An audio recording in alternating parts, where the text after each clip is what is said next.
Hi యర్స్ నమస్తే. నేను మీ అప్పాజీ. ఈరోజు ప్రఖ్యాత నటుడు స్వర్గీయ గుమ్మడి గారి జయంతి. ఆయన జూలై 9, 1927లో జన్మించారు. అంటే ఇది ఆయనకి శత జయంతి సంవత్సరం. ఈ రోజు నుంచి వచ్చే 2027 జూలై 9 వరకు ఆయన శత జయంతి సంవత్సరంగా పరిగణిస్తారు. మా తెలుగు చిత్ర పరిశ్రమకు లభించినటువంటి అతి గొప్ప నటుల్లో గుమ్మడి గారు ఒకరనేది చెప్పడంలో ఎంత మాత్రం అతిశయోక్తి కాదు. ఆయన వాచకం కానీ, ఆయన నటన కానీ, అంటే ఎక్కువగా ఆయన సాత్విక పాత్రలు చేశారు. సాఫ్ట్ విలన్ని కూడా అద్భుతంగా ఆయన కొన్ని చిత్రాల్లో పండించి నటుడిగా తనకున్న రెండో కోణాన్ని కూడా ఆయన పరిచయం చేసుకున్నారు.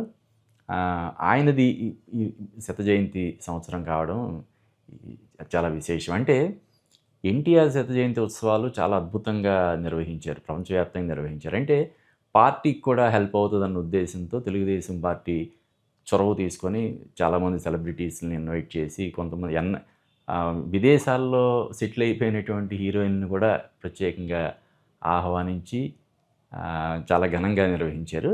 ఎన్టీఆర్ శత జయంతితో పోల్చితే కొంచెం ఏఎన్ఆర్ శత జయంతి ఉత్సవాలు కొంచెం ఇది తగ్గినా కూడా ఆయన శత జయంతి ఉత్సవాలు కూడా ఘనంగానే జరిగాయి. అయితే వాళ్ళకి ఏమాత్రం తీసిపోని నటుడు గుమ్మడి.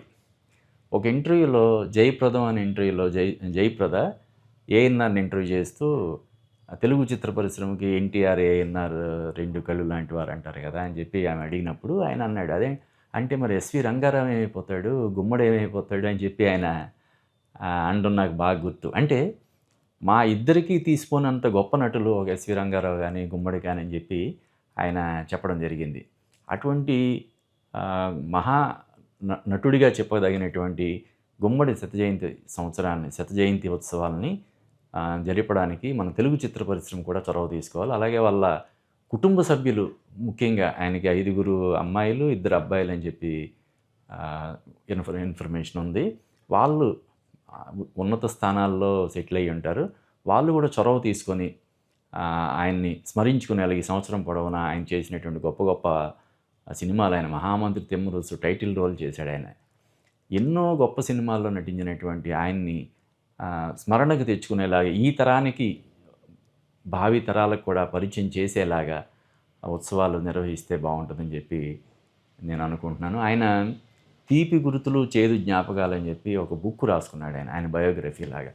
ఆ పుస్తకాన్ని పునర్ముద్రించి కొన్ని వేల కాపీలని జనాల్లో వెళ్ళేలాగా చేయాల్సినటువంటి బాధ్యత కూడా గుమ్మడి గారి కుటుంబ సభ్యులకి, వాళ్ళ వారసులకి ఉందని చెప్పి నేను అనుకుంటున్నాను. అదృష్టవశాత్తు అంటే నేను 2004లో ఇండస్ట్రీకి వచ్చేటప్పటికే ఆయన సినిమాల నుంచి, అంటే ఆయన గొంతు బాలేని కారణంగా, ఆరోగ్యం బాగానే ఉన్నా కూడా డబ్బింగ్ వేరే వాళ్ళతో చెప్పించుకోవాల్సి వచ్చిందని చెప్పి ఆయన నటనకి దూరం అయ్యారు.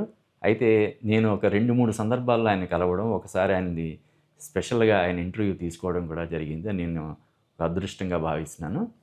గుమ్మడి గారి కుటుంబ సభ్యులు చొరవ తీసుకొని ఈ సంవత్సరాన్ని, గుమ్మడి శత జయంతి సంవత్సరాన్ని ఘనంగా జరిపేందుకు ఏర్పాట్లు చేయాలని చెప్పి నేను మనస్ఫూర్తిగా కోరుకుంటున్నాను.